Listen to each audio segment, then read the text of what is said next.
पायल रतनगढ़ नाम के एक गांव में रहती है। वो एक भोली भाली लड़की है। उसका बापू मदन लाल गांव के रास्तों में हाथ रिक्शा चलाता है। किसी भी तरह उनका घर चलता है। कभी खाना नसीब होता है तो कभी नहीं होता। पायल में एक गुण है, वो बहुत अच्छा खाना बनाती है। वो ऐसा खाना बनाती है कि लोग उंगलियां चाटने लग जाते हैं। वाह बेटी वाह, ये एक चीज तुझे तेरी माँ से मिली है। तेरी माँ भी बहुत अच्छा खाना बनाती थी। ये सुनकर पायल खुश होती है। पायल की एक गाय है, उसका नाम मोती है। पायल मोती से बहुत प्यार करती है। मोती के बिना तो वो बिल्कुल भी नहीं रह सकती। मोती के साथ वो पूरा दिन बिताती है। मगर मदन लाल को हमेशा एक चिंता सताती है कि पायल की शादी कैसे होगी। उसके पास तो ज्यादा पैसे नहीं है। हाथ रिक्शा चलाकर और कितना ही पैसा मिलता है। मगर कुछ दिनों बाद उसकी चिंता दूर हो जाती है। पायल के लिए शहर से एक रिश्ता आता है। लड़का अच्छी कंपनी में नौकरी करता है। उसका नाम राजीव है। राजीव की माँ का नाम है जानकी। दोनों पायल को देखने आते हैं और दहेज में 5 लाख रुपए मांगते हैं।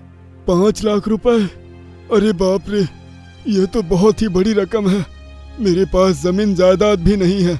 ठीक है, तो फिर हम किसी और लड़के से राजीव की शादी करवा देंगे, उसमें क्या है। नहीं नहीं, रुकिए, मैं कुछ इंतजाम करता हूँ।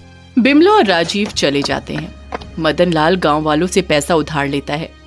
ऐसे करके 5 लाख रुपए का इंतजाम हो जाता है और बड़ी धूमधाम से पायल की शादी का इंतजाम भी किया जाता है। शादी से 1 हफ्ते पहले बिमला आकर 5 लाख रुपए ले जाती है और आखिरकार शादी का दिन आ ही जाता है। पायल सज धज कर दूल्हे का इंतजार करती रहती है। पायल की आंखों में अभी ससुराल के सपने हैं, बहुत सारे रंगीन सपने हैं। मगर घंटों बीत जाते हैं, बारात नहीं आती। मदन लाल चिंता में पड़ जाता है। क्या हुआ? कुछ हो तो नहीं गया उन लोगों को? नहीं नहीं, क्या ही होगा। ठीक है, कुछ देर और इंतजार कर लेता हूँ। मगर इंतजार करते करते सुबह हो जाती है, लेकिन बारात नहीं आती। पायल रोने लगती है। गांव के लोग मदन लाल को उल्टा सीधा कहने लगते हैं।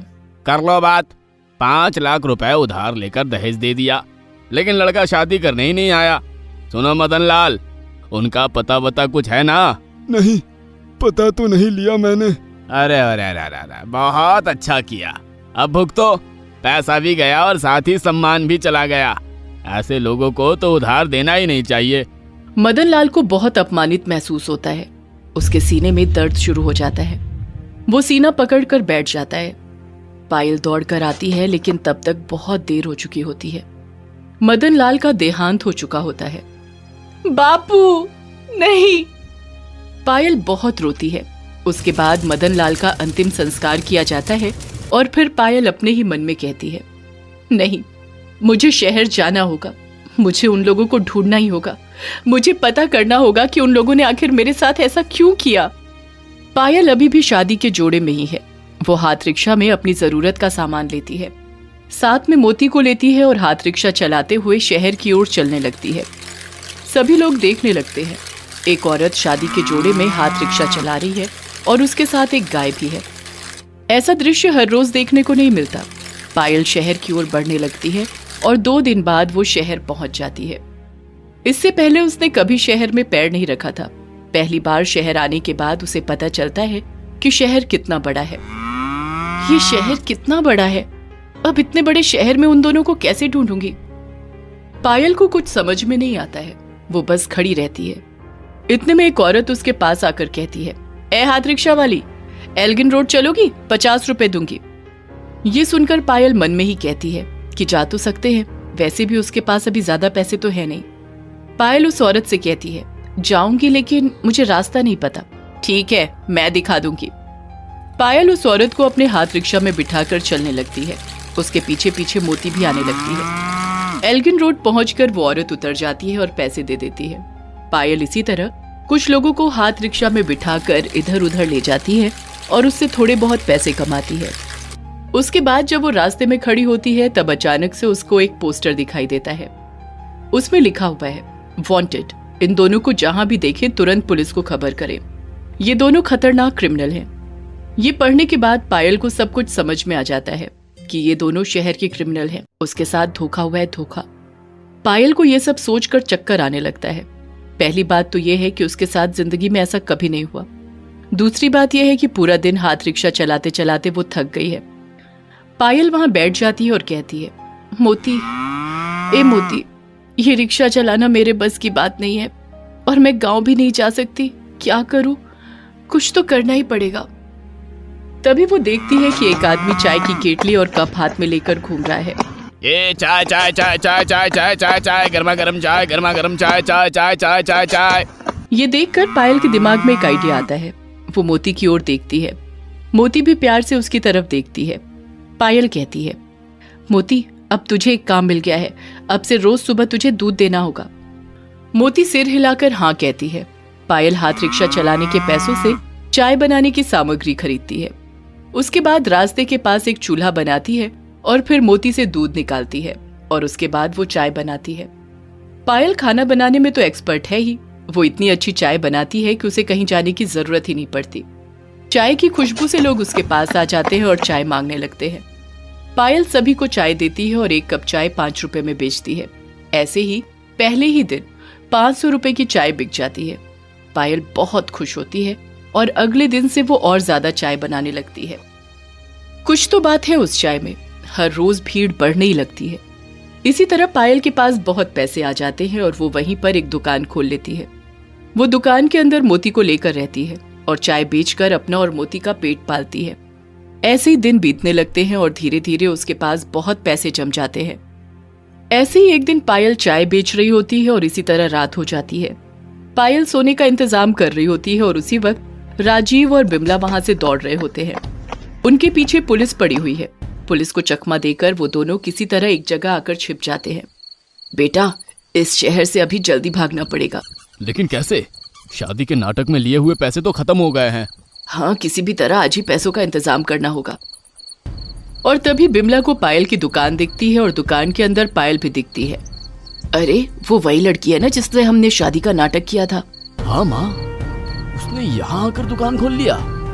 देख के तो लग रहा है कि उसके पास अभी बहुत पैसे हैं। चलो माँ, उसकी दुकान को लूट लेते हैं। ये बोलकर दोनों उसकी दुकान के सामने पहुँचते हैं। दोनों को देखकर पायल घबरा जाती है। आप लोग? हाँ, अब तेरे पास जो भी है सब कुछ हमें दे दे। नहीं, मैं नहीं दूंगी। आप लोगों की वजह से मेरे बापू अब इस दुनिया में नहीं है। मैं आप लोगों को कुछ भी नहीं दूंगी। नहीं देगी तो ये ले। ये बोलकर बिमला पायल को खींचकर दुकान से बाहर निकालती है और राजीव के साथ मिलकर दुकान तोड़ने लगती है। मत तोड़िए, मत तोड़िए, ये दुकान ही मेरा आखिरी भरोसा है, मत कीजिए ऐसा। अरे ये तो अभी शुरुआत है, आगे आगे देख होता है क्या। ये बोलकर राजीव और बिमला मिलकर पायल की दुकान में पेट्रोल डालते हैं और उसे आग लगा देते हैं। पायल की दुकान जलने लगती है। उसका सपना उसके सामने जलकर राख हो रहा है, लेकिन वो कुछ नहीं कर पा रही है। इसीलिए पायल जोर जोर से रोती है। क्यों किया ऐसा? क्यों किया? अब मैं क्या करूंगी? कहाँ जाऊंगी? क्या खाऊंगी? अब देख कैसा लगता है हमें बना करके। आ गया ना स्वाद तुझे? पायल बेबस है, इसीलिए चुपचाप बस देखती रहती है। उसकी आंखों से आंसू गिरते ही जा रहे हैं, रुकने का नाम ही नहीं ले रहे। पायल को उसी आग में छलांग लगाकर आत्महत्या करने का मन करता है, लेकिन उसमें इतनी हिम्मत भी नहीं होती। मोती रात को चढ़ने के लिए गई हुई थी। वो तभी वहां पर आती है और ये देखकर गुस्सा हो जाती है। वो दौड़ते हुए आती है और बिमला और राजीव को अपनी सींग से धक्का मारकर आग में धकेल देती है। दोनों आग के बीच में तड़पने लगते हैं। बचाओ, बचाओ! आग देखकर पुलिस वहां आ जाती है, लेकिन तब तक दोनों का देहांत हो गया। पुलिस आकर देखती है कि दोनों की लाश पड़ी हुई है। एक अफसर पायल से कहते हैं, वाह लड़की, तुमने तो कमाल कर दिया। हम जिन 2 क्रिमिनल को पकड़ नहीं पाए, तुमने उन दोनों का खेल ही खत्म कर दिया। वाह, शाबाश। मैं तुम्हारे साहस की दाद देता हूँ बेटी। तुम्हें सरकार की तरफ से पुरस्कृत किया जाएगा। पायल को जैसे यकीन ही नहीं होता है। अगले दिन सरकार की तरफ से पायल को 10 लाख रुपए का इनाम दिया जाता है। पायल की हर एक परेशानी दूर हो जाती है। वो उन पैसों से गांव वालों से लिया हुआ उधार चुका देती है और उसके बाद शहर में एक बड़ी सी चाय की दुकान खोलती है और उसके बाद मोती को लेकर पूरे मन से बिजनेस करने लगती है। इसी तरह वो खुशी खुशी जीवन बिताने लगती है।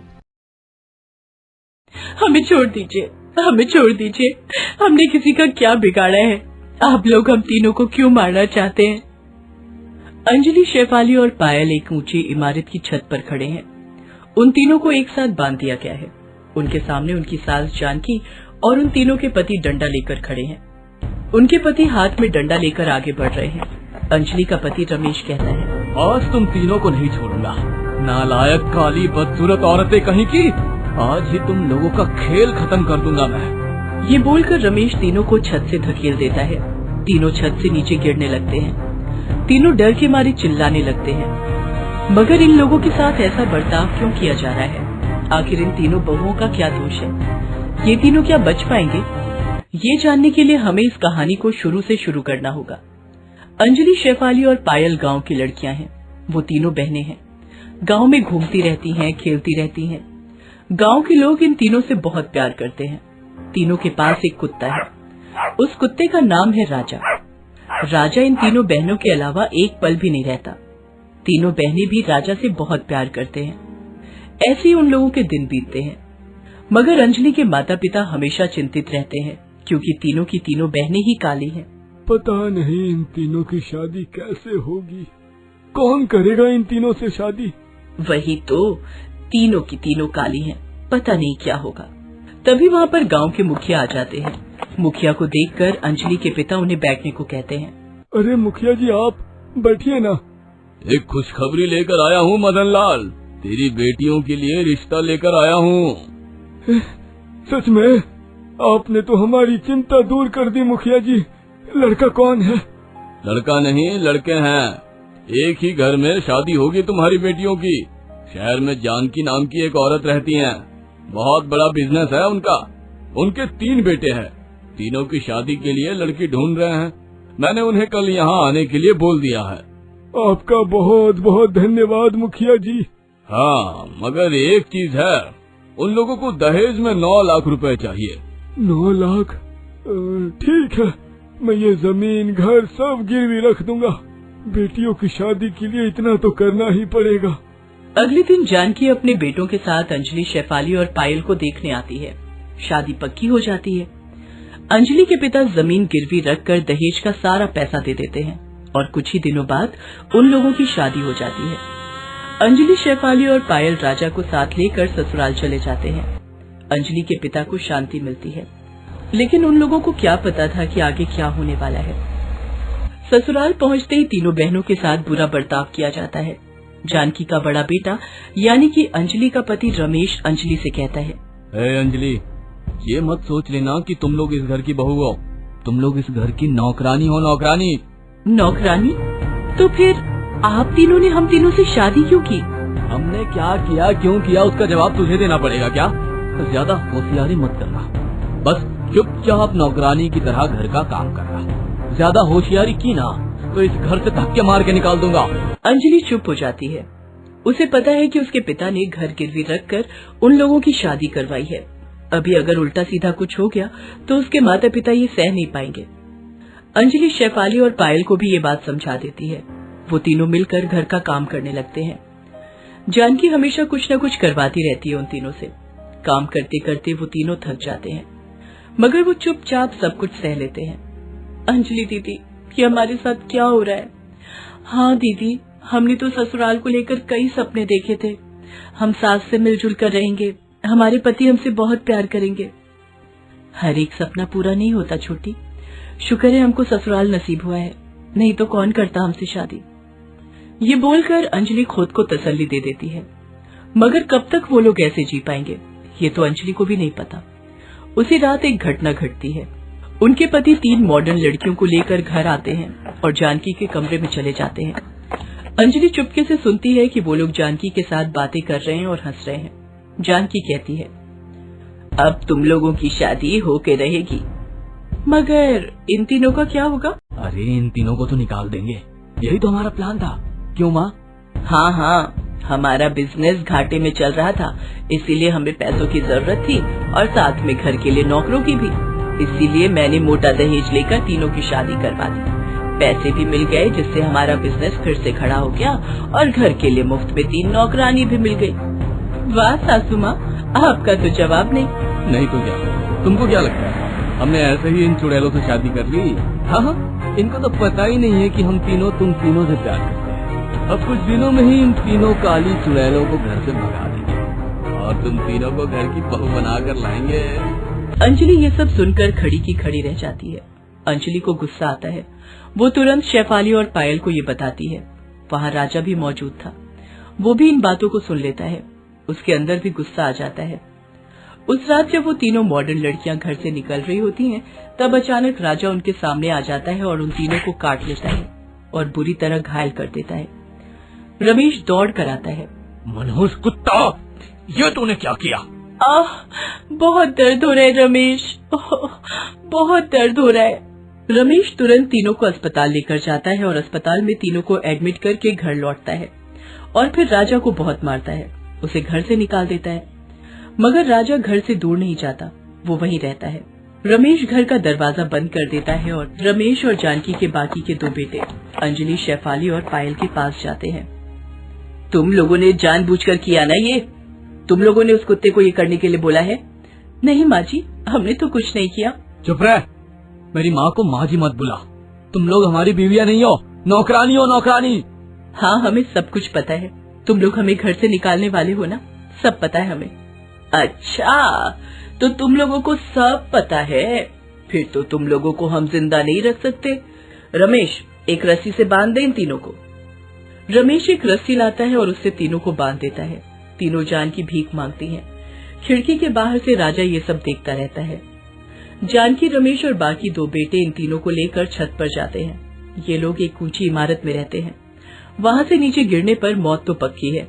ये देखकर राजा दौड़कर कहीं चला जाता है। इधर अंजलि जान की भीख मांगती रहती है। हमें छोड़ दीजिए, हमें छोड़ दीजिए। हमने किसी का क्या बिगाड़ा है? आप लोग हम तीनों को क्यों मारना चाहते हैं?